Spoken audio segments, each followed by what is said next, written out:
Hello. So I thought the easiest way to show you how to format your book was to go through one of my books that I recently wrote and then start with a blank document and I'll kind of copy and paste some things or we might type in some things. I'm just going to show you how I start when I format a book. This is my last book that I just had out as of the time of recording this video. Meringue Melody. It's a historical romance, Christian romance. And you'll see that like I have my title page. This is actually, well, maybe it's not. I thought it was an image. Sometimes I use an image for that, but I didn't for this one. We did have to follow a template that the person that was heading up this series that brought us all together gave us. So some of the graphics and things are maybe not things that I normally use in my books, but it looks very nice on a Kindle. She did a really good job laying everything out. I've plugged in my disclaimers. This is a work of fiction, blah, blah, blah.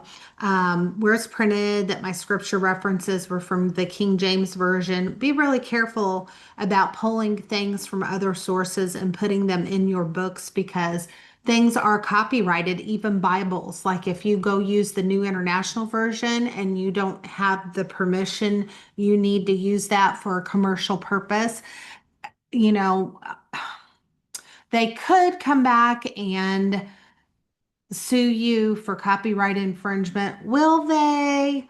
That's just a question because there's fair use. It depends how much you use it and all that. But I would just always err on the side of caution and go with something in the public domain. Like I have listed here, my song lyrics are in the public domain. But that's a whole other topic. Let's look at the formatting. I was going off down a little rabbit trail there on y'all. So I have a other reviews from my work page. For the purposes of an ebook, I often do a table of contents now. This particular group did require that we do a table of contents. The reasoning for that was you can more easily get it into audio, especially if you want to use KDPs, or I think it's through Audible, where they use AI and they have an AI voice that reads your text, and you can go in and tweak things like pronunciations if you have a name that's said a little different or you just don't like the way that AI is saying it. I'm on the fence about that. It's extremely expensive to pay a voiceover artist to record your book. And the chances that you're going to make your money back on that as a self-published author are probably kind of slim. Whereas the KDP, taking your book into audio, is very quick. It costs you nothing. So I think it's a way to get your book out there in another format. You can always record it yourself or you can pay someone else to record it later. Now, for the purposes of this course, we're not going to get into the audio, but I had lunch with a really good friend of mine. I finally got to meet her in person for the first time. I went to lunch with Lisa Prysock and Joanne Durbin, and Lisa made a comment that has stuck with me ever since our lunch. She said, ladies, we're leaving money on the table. We need to publish in audio. We need to publish in print. We need to publish in ebook. We need to get it out in different formats so that we are reaching all types of readers. And it just really stuck with me. Even if you're just reaching one or two readers with that other format, you're building your reader base. So I do encourage you to do that once you get the basics of publishing an ebook down. Add the print copy. Once you get print down, add an audio book. Once you get that down, think about whether you want to translate your book into another language where it might be popular. So just think through the different ways you can expand what you're doing and possibly make more money. So that's my table of contents. Have a dedication. I always do an author's note explaining my inspiration, a little bit about the book, anything. If I've changed anything or I've taken creative license, especially in historical novels, I will explain that. If it's a fictional town, I will explain this is a fictional town. It's loosely based on this town. I just try to leave a little note for my readers. I have my verse that I used throughout the book here. And then I have this was from our group. It's a cookbook, and it's a note that was in the cookbook. So that's something that was already there in the formatting. I don't usually do that, but it works great for this series. And then the chapter headings for this one, this little graphic, and this is in Garamond, which I mentioned in the last video as being very popular. They bumped it up to an 18-point font, which is a little larger than the body text, which is 13. So anyway, every chapter in this book is going to have the same size, same font, all capitals, and the little teacup. Okay, and then for my book, I did a little bit of italics, and I have either Bible verses, or in this case, I have a line from the public domain song that I use throughout this book.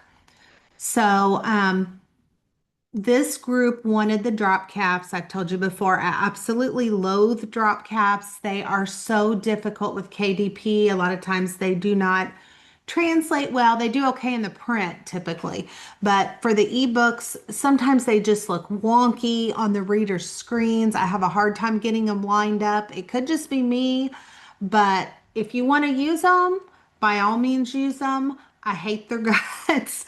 I don't say I hate many things. I hate drop caps. So trying to see, I've got all this stuff up here. It's hard to see the top of my screen. If you want to add a drop cap, what you do is you highlight the letter that you want to drop cap, and you go up here. Shoot. Let me move that. Sorry, y'all. I got like a little screen share thing from my recording device that was hiding all my stuff. Okay, so you would go up to Insert.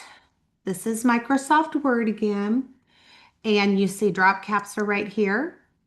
You can do it dropped or in the margin if you're doing like a magazine style. Now for this, we had a specific, it needed to be 2 points or 2 lines. And so I would go to options instead of automating it and clicking on dropped. I would go to options and then dropped because we don't want it in the margin. The font's still Garamond, and we dropped it 2 lines. So I would reduce that. And then distance from text, I just leave that alone. But you can change that, but it usually causes issues within KDP when you go to upload it, and you'll wind up having to change it all back anyway. So that would make a drop cap right there. But I'm going to Control Z and get rid of that because I don't want that.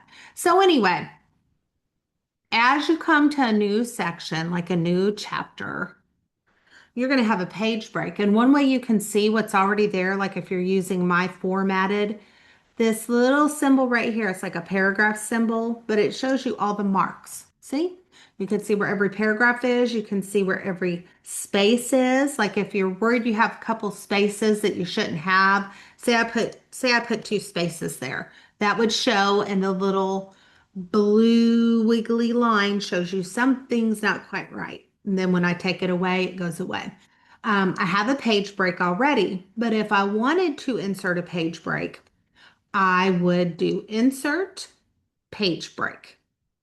Okay, and that's how we would get our page breaks in there. And when you have that page break, it will hard move this next chapter to a new page within the Kindle reading. So try to picture you've got a Kindle or an iPad or your cell phone with the app, and you're reading this book and you're using your finger to swipe and scroll the pages, and you're on this page over here on the left, and you come to the end of the chapter. You don't want the chapter to immediately start right here on that same page. It just would look weird, even if you had maybe a line divider in there or some kind of graphic. It just would not look right. It doesn't look like a book. What you would want it to do is you would want the person to have to swipe left, and then they would see the start of a new chapter. And that's just the, a little bit how it should be. Now, let me show you in a new document what I would do, but I am going to give you a template. But I think you need to know this information because I think it will help you going forward. Now, I only have 1 page. This would be my title page. Okay.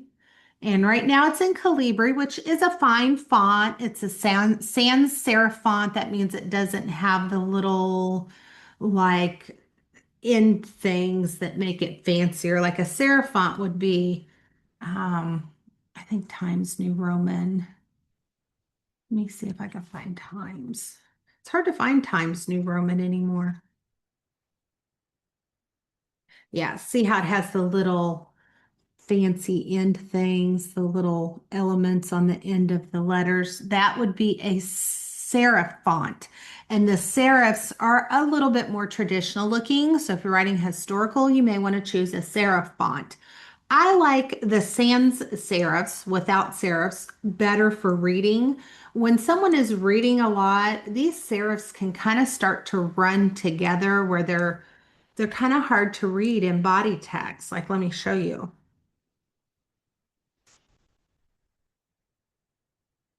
See how they just kind of, I don't know, they kind of blur when you're looking at them or something. I don't particularly like the serif fonts for ebooks. I like them okay, maybe for a title or something. Okay, so you're going to make that title bigger, center it. So let's say you're going with the Garamond that's so popular right now. Garamond.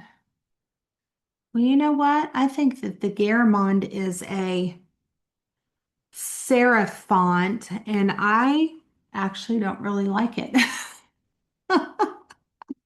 All my books are in that. I may have to go back and change them. Um, so we're actually going to switch that, and we're going to use, I can't remember if Georgia is yeah, that's a serif font too. Maybe it's just a personal thing. I don't like it, but we're going to go with Arial for now. I like Arial. I'm going to bold it. I'm going to center it. I'm going to make it bigger. I can either do that here and go to 18, or maybe back out of that, Control Z, or I can go here and up it by 2 points at a time. I would go with about an 18 for a Kindle because if you get it too big, it's going to take over the whole screen. It's not going to look right. And then I usually put my name. So here for the title for the book I just published, I would do Meringue Melody like that. All right. And then you may want to add other stuff to this page later, a graphic, whatever. When you publish to Kindle, it will automatically put your cover as the first page of the book. So this is just the text part. So now you're going to put your page break because you're going to other stuff, right? So it jumps down to this other. Now I have this on. You don't have to use this if that distracts you. I like it because it shows me where my page breaks are, especially when I'm formatting. Okay, so now you might have a dedication page, and I've already got that on 18. And then I would go back down for my body text. Now, and I don't want it bold either, so I do Control B, or you can take the bold off here. So I would go, this book is dedicated to my lovely readers who enjoy a good historical romance. You have been with me from the beginning, and I appreciate all you do. And this can be dedicated to whoever. You can dedicate it to your mom, your writing partner, your husband, your best friend. You can, one of your teachers, you can dedicate it to whomever you would like, but that's just to give you an idea. And then I'd put in another page break, insert again, break. There is a shortcut for that, but I can never remember what it is where you hit like control something, something. It might be control enter. Let me try that. It might be control enter. Let me try that. Control enter. Yeah, it's control enter. That inserts a page break. Okay, that'll save you some time and it'll save me some time if I remember it next time. Okay, now let's get into the nitty gritty. Let's say you've done all your beginning stuff. You have your ASI enlisted, you have your disclaimers listed, you have your dedication, you have your note from your author. You're ready to start into your chapters. So your chapter headings, it's a little difficult with the doing the table of contents because they have to be formatted a certain way for them to be picked up. So if you're using a graphic, there's a different way to do it. So for the purposes of this course, we are just going to talk about how to format the title itself. If for some reason, like text title, if for some reason you want to use a graphic title like I did in my book, Dandelion Serenade, let me show you what that looks like. Let me find my desk. I have a lot of folders, y'all. Give me just a second to get to it. So we want published books, and that was a map multi-author publishing multiple author. My brain is not working today. Anyway, it's in Dogwood Creek Matchmakers Dandelion Serenade. So I'm looking for my latest KDP copy. Sometimes I have multiple copies, so it can be a little confusing. I think it's this one. All right, let me show you what I did with this is a graphic I made on Canva, and I did the little dandelion blown away. I made the L the dandelion. You don't have to get that fancy. That's just something I wanted to do for this book. And then I use this graphic for every header. Okay. And I just inserted graphic and put those in there. And then I had to go in and manually do the tags in order to give it a table of contents over here. And that was a little bit of extra work. So if you decide at some point that you want to do that, you can either hire me to do it for you, or if you need help with how to do it, come to one of my monthly meetings that I have and say, hey, I am wanting to add graphics for my chapter headings. How do I get those into my table of contents so I can do an automatic table of contents that KDP will recognize? And I will help you with that in one of our monthly meetings that we have. And I'll be sending out a schedule for that as we get going a little bit more so you'll know when you can do it. But that's just to give you an idea. Every chapter has that. Every chapter is a graphic. So it couldn't be formatted as a heading because it was a graphic. So is a little different way to do it. We're not going to get into that in this because this video will be 3 hours long if I do do that, but I will help you if you need help with that. So let's say we're just doing a regular title. Let's say we're just going to say chapter one. Okay. What you want to do, you got to be on your home tab. I was still on the insert tab from the page breaks. You got to be on your home tab. Let me move my little thing again. And you have to go up here. See that little arrow I just clicked on where it says styles? Now you have all these different styles you can use. I'm just going to use heading 1. You also could probably get by with heading 2, but I haven't tested that. So I'm going to use heading 1. It's blue. I love the color blue, but I don't want blue in my book. I want it to be black. So I'm going to bold it, center it. I did that. I hit that. Bold, center. Okay, bold, center. You also can do Control B. I don't know the shortcut for center. And then I'm going to make it black. This is the color thing here. I'm trying to slow down a little bit in case any of you aren't familiar with Word. I think I was going a little fast, and I made it black. Okay, I also could underline it if I wanted to underline it right there. Once you kind of start looking at where these things are, they'll become more intuitive to you, like U for underline, and it has the little underline that makes sense. I for italics, B for bold. Like most of them make pretty good sense. So there's my chapter. And then I'm going to hit a harder turn, just hit enter if you're using a Windows computer. If you're using Apple, if you're using a Mac, I can't help you. I don't know. I haven't used a map since I was in education courses back in like 1991 or 92. No, it was even, yeah, 91 or 92. That's the last time I used an Apple computer. So I do have an Apple phone, but I do not have an Apple computer. I do not know how to use them, and I don't know. I know they've changed where they're more like Windows now, and Windows is more like them. So maybe everything's still the same, but I also know you have to hit different keys for shortcuts. So these shortcuts may not work for you if you're using an Apple. So I hit return now. I don't want to start my text right on top of my title. I don't think that's going to look good. So I usually put at least one paragraph space, and you can see my text is getting ready to start. I'm pointing with my finger, which you can't see. My text is getting ready to start right here where the blinking cursor is, and I have a paragraph in front of it. So there's going to be a space. You also can do two spaces if you want. You can also put a space at the top to move your chapter title down a little bit.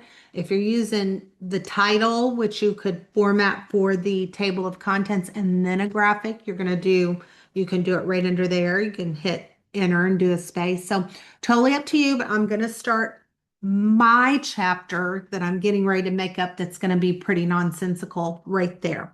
And do you see how it's gone back to Calibri body 12-point font? It's not bolded because that if it was bolded, that would be highlighted. So it's not bolded, and I don't want it. I just want regular text. I'm going to say the author was teaching others how to self-publish their books. She recorded the process for them. Like, obviously, this is going to be your story, and you may have it somewhere else. You may want to copy and paste it in, and that's fine too. So then, once you have that all in place, you have your whole chapter, your however many words you want to go with. I usually try to keep my chapters 2,000 words or under. I might have a couple scene breaks within those, and we'll talk about that in a minute, but I try to keep them 2,000 words or under. Again, if you want to drop cap that, you go to insert, drop cap options, and you format it. I usually do this. The author was teaching. I don't use a certain number of words, but I try to keep it to like 3 to 5 words. And I try to make it make sense. Like the author was teaching is clearly the start of a sentence. And then I go up here, see those two little A's? And I hit uppercase and it makes them all capital. It looks good on a screen. I might not be as likely to do this in a print book, or I might just leave it so I don't have to go back and format it all. But I think it just kind of sets off the beginning of a chapter or the beginning of a scene. I don't always do it for scenes, but sometimes I do. It just kind of sets it off that it's a beginning, and it signals to the reader that something new is starting and they should pay attention, but it isn't so overwhelming that it distracts them from the story itself. So the author was teaching, and then you just go on with your regular text. And then let's say you have a scene break. You hit enter. I would probably put a couple of returns in there. And then traditionally, people would use 3 asterisks. The problem with that in Word is you hit enter, it turns into a line, and that looks bad on Kindle. So you could use something else. You could use like some little dashes and an arrow. I usually do use a graphic for this. Some people do a line break. You can do insert. There's a line. I don't know how to do it on here because I usually use a graphic. So I would use a graphic. I would do insert, pictures, this device. And if I go back to my drive again, my desk, my work, my writing, I have line dividers for formatting. I have a specific style that I use that I have created for myself in my books, that I use in a lot of my books. I did kind of go outside the norm for Dandelion Serenade. When I format books for other authors, I create a signature thing for them that they can use in all their books, or the particular book that they're writing. Just depends on how themey it is. I recently formatted a book for an author friend of mine. It's a Valentine's book, and we used a heart emblem for her dividers and her chapter headings, and it's so cute. It looked really good. But here's my little line divider here. So I'm going to just insert, and then it never goes where I want it to. I always have to center it, always, because it'll look funny if you don't center it. The page will look weird. It'll be all the way over to the left. So you do want to center that. Please don't forget to do that. And please go back at your end, and I will have a checklist for you. I'm going to make you a checklist, but make sure that you go in and you center that, and then click just outside of it and hit enter twice again. and then you don't want to center anymore. You want, oh, and here's something that I had a hard time learning this because my instinct is to justify my text, justify where it's all even down the right side because that's how print books, we can't really see that good because there's only one line. Let me show you. Let me paste it a couple times. See how it's all even down that side? If it's not justified, it's not even down that side. Well, my instinct was to always justify it. You don't want to do that in an ebook. It messes up the flow and it looks weird. I mean, Amazon will even tell you don't do that. For an ebook, you want it justified to the left. You want it aligned to the left. You do not want to justify it. Stay away from the justify button for your ebook. For your print book, justify away. It looks better. But for your ebook, please do not do it. And maybe I need to put that on your checklist too, so you can double check it. So anyway, then you're just going to continue. You have your next, however many words here. You might have another line divider. And when you get to the end of the chapter, you're going to do another page break. And we decided that was Control Enter. And now you're ready to start chapter 2. And we were just doing 2. Center, bigger. I hope I'm not going too fast. Underline and bold. I did not bold it. Bold, underline. Sometimes you have to make sure you highlight it. I didn't have it highlighted. Okay. So hopefully that all makes sense. Once you get it all formatted the way you want, you would just save it. And then what I usually do is I go back through and I make sure I have that toggled on and I check to make sure there's a page break everywhere I want there one to be, that these are all heading 1, which I didn't do that. And I have a bad habit of that. So that would not go into the table of contents when I do my table of contents. So I would have to go back in and do that. And it does take another minute. You have to go in. I will have this done for you, by the way, when you grab your template. So it really does benefit you to use your template as much as you can. So yeah, you got to remember to do that. Now, when you have your whole book formatted and you've checked it and it's the way you want, you need to add a table of contents. And let's say you want your table of contents after your dedication. So here's what you would do. You need to add another page in there, do Control Enter, and it just gave you a blank page because you did a page break. See, you got a blank page there. So for your table of contents, let me see where that page break landed. Okay.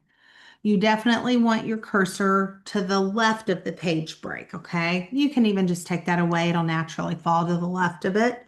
And you're going to insert your table of contents. Now, give me a minute because I always have to look this up. I have a hard time with this. I can never quite remember how to do it off the top of my head because I don't do it very often once a book. Um, so you're going to do a table of contents as soon as I remember how we do it. Give me just a minute here. I feel like it's in here somewhere, but that may not be right. It may be under layout. No.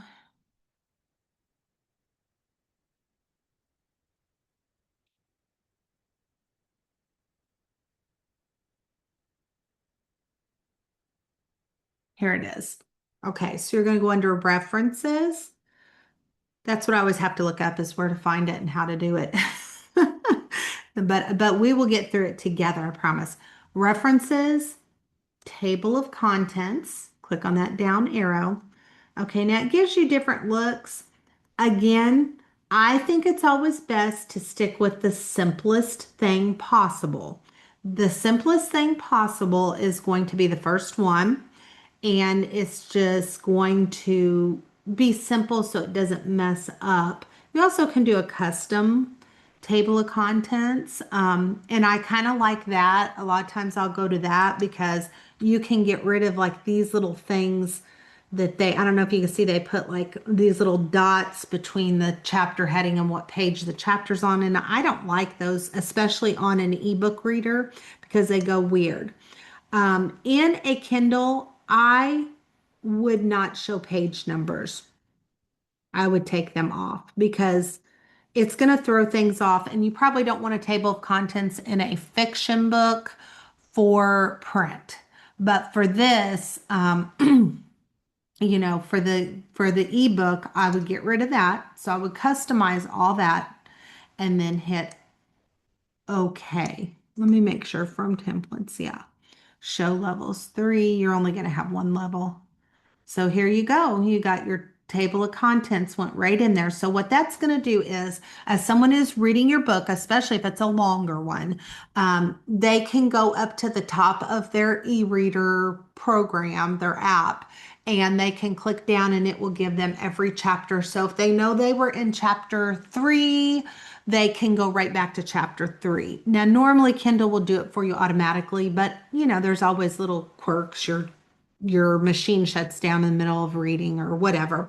So also this gives you a table of contents for that automated audible recording I was talking about. And that's it. That's how you get your book formatted. That's the basics of it. That's all you need to know to get going. If you run into trouble, please drop a message. I am trying to adjust my time a little bit so I have more time for writing and teaching new courses. So I am only going to be hopping on at certain hours and checking messages. So please be patient if for some reason I don't respond within seconds. I know many of you are used to me responding very, very quickly because I've always put my clients and my students first, and I've always responded super fast. But we're going to get through this together, and it's a long journey. And I just need you to be patient with me because I'm trying to do better about managing my time wisely so I can teach you more things. I can spend more time with my beautiful granddaughters. I can work on my books more, and I can, do more lessons and classes. So just be patient with me if for some reason it takes a hot minute for me to get back to you. I promise I will get back to you.